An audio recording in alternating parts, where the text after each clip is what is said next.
नमस्कार।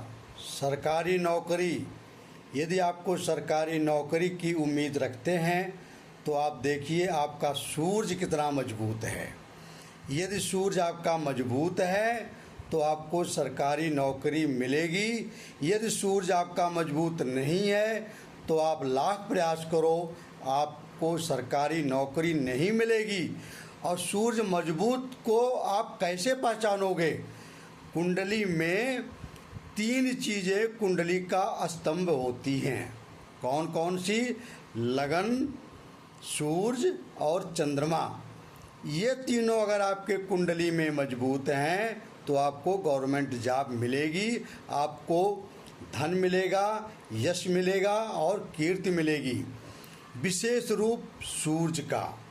सूरज अगर आपका मजबूत है, क्योंकि सूरज प्रकाश एवं ऊर्जा देने वाला जीवन का कारक होने के कारण सूरज अत्यंत महत्वपूर्ण प्रश्न है, अत्यंत महत्वपूर्ण ग्रह है। इसलिए कुंडली में सूरज मजबूत होना चाहिए। सूरज ऊर्जा देता है, सूरज और क्या देता है? जीवन देता है। और अगर जिनके कुंडली में सूरज मजबूत है तो उनकी यश मिलेगा, धन मिलेगा, कीर्ति मिलेगी, तरक्की होगी और चरित्र उनका बड़ा मजबूत होता है। अगर सूरज कमज़ोर है तो व्यक्ति का चरित्र भी वे बिगाड़ देते हैं। अब सूरज का मजबूत कैसे होंगे मैं आपको बताता हूँ। कुछ पहचान है। आज मैं पहचान बताऊँगा अष्टक वर्ग के बारे में। अष्टक वर्ग की कुंडलियाँ मैंने पिछले बना रखी हैं। उसमें आप देखेंगे कि कुंडली में सूरज अपने जहाँ बैठा है, जिस राशि में सूरज बैठा है, वो अष्टक वर्ग में कितने पॉइंट पे हैं, कितने नंबर पे हैं, और अपने अष्टक वर्ग में, सूर्याष्टक वर्ग में सूर्य ने किस किस राशि को कितना कितना अंक दिया है। मित्रों, आज मैं इस वीडियो में आपको, वीडियो को लास्ट तक देखना, आपके वीडियो में जिनके सूरज खराब हैं उनके उपाय भी बताऊंगा, रत्न कौन से होते हैं वो भी बताऊंगा, और इनकी शांति कैसे होती है वो भी बताऊंगा। कुछ मंत्र भी मैं आपको बताऊंगा। आप घर बैठे अपने सूरज को मजबूत कर सकते हो। देखिए, अच्छी जगह में बैठा सूरज आपके स्वास्थ्य को, दृढ़ इच्छा को मजबूत करता है, आपके स्वास्थ्य को मजबूत करता है, चरित्र को मजबूत करता है, बुद्धि को मजबूत करता है और नेतृत्व करने का गुण उसको मजबूत करता है। और सबसे बड़ी चीज़ है, कुछ व्यक्ति में सहन करने की क्षमता नहीं होती, तो सूरज अगर मजबूत है तो उसको बर्दाश्त करने की क्षमता बहुत तीव्र होती है। जैसे कर्ण को बिच्छू छेद रहा था, लेकिन उनके जंघा पर सिर रख करके द्रोणाचार्य सोए हुए थे। परशुराम कर्ण के गुरु थे और परशुराम सोए हुए थे। परशुराम ने कहा, ये वादा था कि मैं क्षत्रियों को शिक्षा नहीं दूंगा। जब उनकी आँख खुली तो देखे कि इनके जंघों से रक्त बह रहा है कर्ण के, लेकिन कर्ण अपना जंघा उठाया नहीं क्योंकि गुरु सोया है। तो इनको तुरंत आभास हो गया कि ये सूर्यवंशी है, ये क्षत्रिय है, इसीलिए इतनी बर्दाश्त करने की क्षमता है, ये हमसे झूठ बोल रहा है। इसलिए उन्होंने बहुत क्रोध आए और बहुत कुछ कहे होंगे। उसके बाद फिर क्षमा याचना मांगने पे वो माने। तो जिनका सूर्य मजबूत होता है उनके अंदर सहन शक्ति की क्षमता बड़ी तीव्र होती है। अगर आपके अष्टक वर्ग प्रष्टक वर्ग में सूर्य मान लीजिए जहाँ गोचर कर रहा है, एक तो मित्रों ये जानो कि सूर्य 3, 6, 10, 11, 3, 6, 10, 11 भावों में सूर्य गोचर में मजबूत होता है। अगर वहाँ 3, 6, 10, 11 में सभी पापी ग्रह मजबूत होते हैं, अच्छे फल देते हैं। कहा जाता है कि केंद्र में शुभ ग्रह हो, 3, 6, 11 में पाप ग्रह हो तो वो कुंडली मजबूत होती है। तो अगर सूर्य आपके जन्म कुंडली में भी 3, 6, 11 भाव में बैठा है तो वो आपको जीवन ऊर्जा देगा, वो आपको प्राण शक्ति देगा, वो आपको यश कीर्ति देगा। इसी प्रकार से गोचर का भी देखिए, अगर गोचर में सूर्य ऐसी जगह बैठा है कि जहाँ ऐसी जगह गोचर कर रहा है कि जहाँ सूर्य अपने प्रस्तर वर्ग में 0 नंबर दिया है, तो आपको वो मृत्यु या मृत्यु तुल्य कष्ट देगा उस महीने। सूर्य एक महीने में एक राशि में 1 महीना गोचर करता है। उनका प्रस्तर वर्ग उठा के देखिए, अगर प्रस्तर वर्ग में सूर्य 0 नंबर पे है, जिस ग्रह ने जिस राशि ने उसको 0 नंबर दिया है, उस राशि में अगर सूर्य गोचर करेगा तो वो मृत्यु देगा या मृत्यु तुल्य कष्ट देगा। अगर 1 नंबर पे है तो रोग देगा, चिंता देगा, परेशानियां देगा। 2 नंबर पे है पाप कर्म करवाएगा, निराशा देगा, अधिकारियों से झगड़ा करवाएगा और चोरी का भय होता है। इसी प्रकार से सूर्य अगर मान लीजिए आपके कुंडली में जहाँ गोचर कर रहे हैं वहाँ 3 नंबर पे हैं, तो व्यक्ति बेमतलब का भ्रमण करेगा, कोई लाभ नहीं होगा, देह कष्ट होगा, मानसिक संताप होगा। अगर मान लीजिए 4 नंबर पे गोचर कर रहा है, 4 नंबर मतलब प्रस्तर वर्ग में ये सूर्याष्टक में आपको देखना है, सबके सूर्याष्टक, चंद्राष्टक, मंगलाष्टक ये सबके अपने अपने वर्ग होते हैं, अपने अपने अष्टक वर्ग होते हैं। अगर सूर्याष्टक अपने वर्ग में 4 नंबर पे गोचर कर रहा है तो वो मिश्रित परिणाम देगा, न बुरा देगा न अच्छा देगा। अगर मान लीजिए सूर्य 5 नंबर पर है, जहाँ सूर्य गोचर कर रहा वहाँ 5 नंबर 5 बिंदु मिले हैं उसको, तो वो धन देगा, विद्या का लाभ कराएगा, सज्जन व्यक्तियों का सहयोग कराएगा। अगर मान लीजिए 6 बिंदुओं पर है सूर्य तो बहुत बढ़िया है, जहाँ गोचर कर रहा है उसके सूर्याष्टक वर्ग में उस राशि ने 6 नंबर दिया है तो धन देगा, प्रतिष्ठा देगा, वाहन देगा, सुख देगा, सफलता देगा उस महीने। वो महीना आपका बहुत बढ़िया रहेगा। अगर मान लीजिए वहीं 7 बिंदु लिखा है तो बल देगा, पराक्रम की वृद्धि होगी, सफलता और सुख वृद्धि होगी। अगर 8 नंबर का सूर्य है तो आप जानिए आपको उसी महीने गवर्नमेंट जॉब लगेगी। जो भी आपके दिमाग में बहुत दिनों से अभिलाषाएं चल रही हैं वो चीज़ उसी महीने पूर्ण होंगे। कब? कि जब गोचर वर्ष सूर्य अपने प्रस्तर वर्ग में वहाँ गोचर करेगा जहाँ उसके प्रस्तर वर्ग में 7 नंबर मिले हुए हैं। अब मैं इस समय सूर्य का प्रस्तर वर्ग तो नहीं बना सकता, ये मैंने पिछली कुंडलियों में आप देखोगे, मैंने आप डालोगे मेरे ही इसमें वीडियो में आप देखोगे बहुत सारे प्रस्तर वर्ग मैंने बनाए हैं। कैसे बनते हैं वो भी मैंने आपको बताया है। तो निष्कर्ष ये आता है कि 4 बिंदु अगर है तो औसत होगा। 1 से 3 बिंदु तक अगर वो गोचर करता है वो माह आपके लिए कष्टप्रद होगा। 4 बिंदु है औसत होगा, न बुरा होगा न अच्छा होगा। अगर वहीं 5 से 8 बिंदु का है सूर्य तो आपके लिए सारी सुख सुविधाएं नाम, संपन्नता, ऊंची प्रतिष्ठा, समाज में पहचान, अच्छा स्वास्थ्य, अच्छा व्यक्तित्व देता है सूर्य। अगर मान लीजिए सूर्य लगन में आपके है, लगन में सूर्य अगर नीच या शत्रु राशि का है तो वो खराब स्वास्थ्य देता है। साधारण व्यक्ति के जीवन में परेशानियां आती हैं। अगर लगन में सूर्य बैठा है, शत्रु राशि में बैठा है और नीच का बैठा है तो वो हमेशा आपको, आपके स्वास्थ्य को प्रॉब्लम करेगा। अगर शनि से दृष्ट हो गया, मंगल से दृष्ट हो गया तो भाई साहब आपके चरित्र को खराब करेगा वो। ऐसा मैंने कई कुंडलियों में देखा है।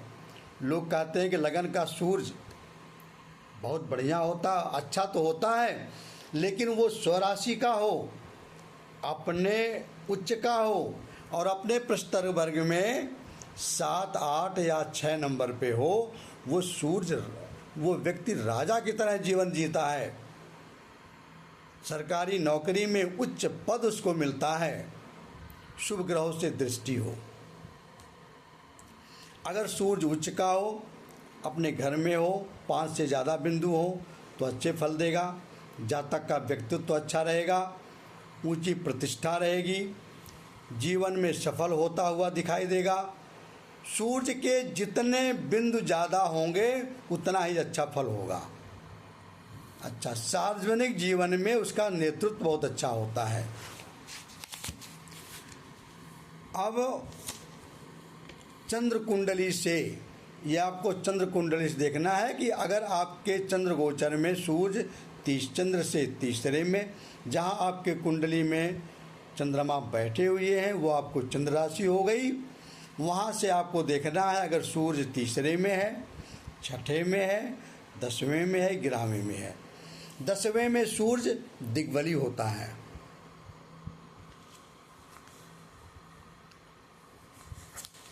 तीसरे में सूर्य अच्छा क्यों होता है? असाधारण संघर्ष क्षमता देता है, व्यक्ति डिगता नहीं है, व्यक्ति होपलेस नहीं होता, इसलिए छठवें में अच्छा होता है। छठवां संघर्ष का घर होता है। तीसरे में तीसरा संघर्ष का घर होता है। छठवें में क्यों अच्छा है? क्योंकि शत्रु का घर होता है वो, जहाँ हमें छठवें से हमें हानियाँ, परेशानियाँ, पराजय वो दिखता है, रोग, रिप, ऋण दिखता है। लेकिन अगर वहाँ सूर्य बैठा है और वो 5 नंबर से ऊपर ज़्यादा प्रस्तर वर्ग में है तो उस समय वो छठवां भाव आपको विजय कराएगा। मित्रों, एक चीज़ मैं आपको और बता दूं कि यदि 6, 8, 12 में ग्रह अच्छे नहीं होते, लेकिन अगर 6, 8, 12 में कोई भी ग्रह बैठा हो, अगर वो 5, 6, 7, 8 नंबर प्रस्तर वर्ग में बैठा वो उसको प्राप्त है तो वो व्यक्ति तब भी अच्छा फल देगा। सूर्य तब भी, या कोई भी ग्रह बैठा है तो उसका फल अच्छा ही होता है। अच्छा, अब सूर्य को हम क्या क्या देखते हैं, किस लिए सूर्य को देखते हैं? सूर्य को हम पिता के मृत्यु के लिए भी देखते हैं, लेकिन वो सूत्र अभी मैं आपको यहाँ नहीं बताऊँगा, या बता दूँ तो आप सुन लीजिए। सूर्य के प्रस्तर वर्ग में सूर्य का एक जो शोध पिंड होता है, सूर्य से 9वें में जो जितना उसको अंक मिला है शोध पिंड से गुणा करिए, 27 से भाग दीजिए, जो आएगा वो नक्षत्र संख्या आएगी। नक्षत्र संख्या पर शनि का जब गोचर होगा उसी समय आपके पिताजी कुछ संकट में रहेंगे। हम सीधा तो ये नहीं कह सकते कि मृत्यु होगी, मृत्यु भी नहीं होती। संकट आते हैं, किस पर आते हैं? आपके पिताजी पर आते हैं। अगर आपको यह देखना है कि साल में सबसे अच्छा महीना मेरे लिए कौन सा होगा, तो आप कैसे देखोगे? सूर्य का गोचर आप पकड़िए, आप उन गोचरों में यह देखिए कि चंद्राष्टक में, चंद्र के कुंडली में सूर्य के कुंडली में, सूर्याष्टक में जहाँ 5 से 8 तक बिंदु हैं, वहाँ अगर सूर्य गोचर करेगा वो महीना आपका शुभ होगा। अब कब गोचर करेगा सूर्य वहाँ, वो आप पंचांग से देख लीजिए। अगर मान लीजिए अभी जैसे सूर्य वृषभ राशि में गोचर कर रहा है, एक महीना वृषभ में रहेगा, अगले महीना वो मिथुन में जाएगा, उसके अगले महीना फिर कर्क में जाएगा। इस प्रकार से आप हर महीने का विवरण देख सकते हो। कोई भी आपको शुभ काम करना है, नौकरी के लिए आवेदन डालना है, इंटरव्यू डालना है, आपका इंटरव्यू में आएगा या नहीं आएगा वो देखना है, तो आप देखिए आपका रिजल्ट तब आता है कि जब सूर्य अपने पृष्ठ वर्ग में 5 से ज़्यादा नंबर पर गोचर कर रहा है, उस समय आपका काम सारे शुभ होंगे।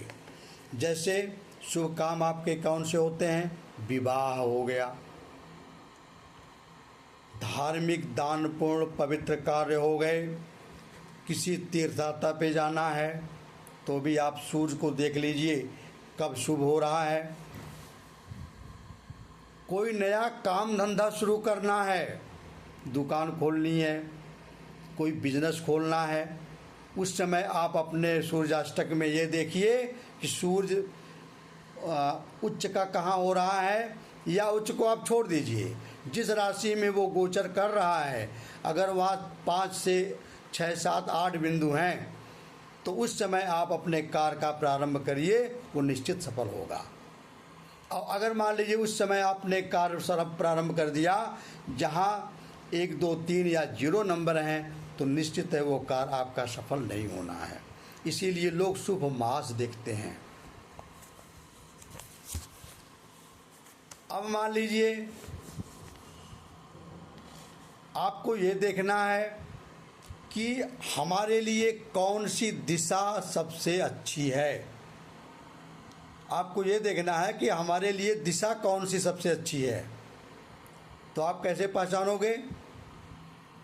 उसको हम 4 भागों में विभाजित करेंगे कुंडली को। जैसे अग्नि तत्व की जो राशियां होती हैं वो हमें पूरब की तरह दिखाती हैं, पूरब की दिशा दिखाती हैं। अग्नि तत्व में कौन होते हैं?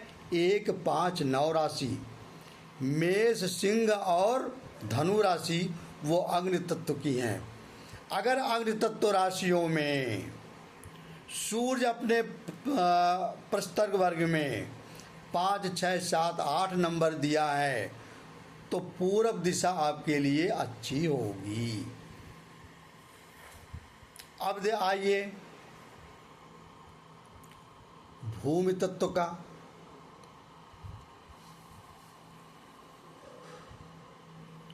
भूमि तत्व की राशि कौन होती है?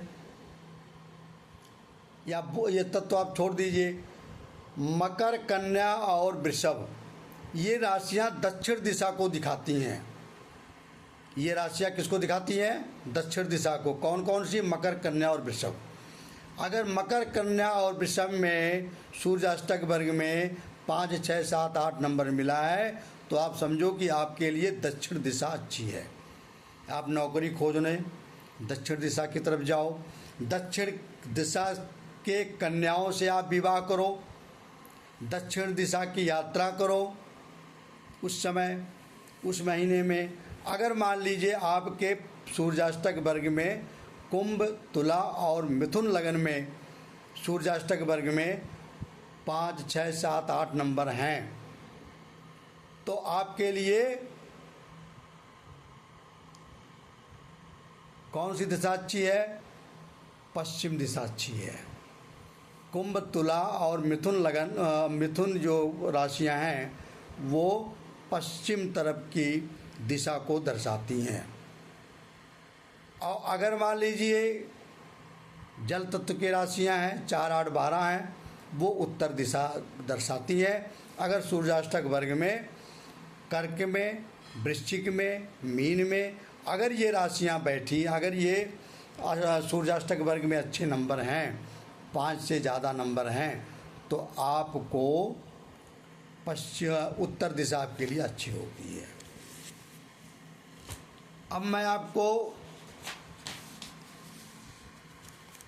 अगली वीडियो में ये बताऊंगा, वीडियो चूँकि बड़ी हो गई, आप अगले वीडियो में ये बताएंगे कि अगर किसी का सूर्य खराब है, 4, 8, 12 में बैठा है, 6, 8, 12 में बैठा है, तो सूर्य के मजबूत करने के लिए कौन कौन से उपाय करने चाहिए, कौन से रत्न पहनने चाहिए, रत्न कैसा होना चाहिए उसकी भी परख मैं बताऊंगा।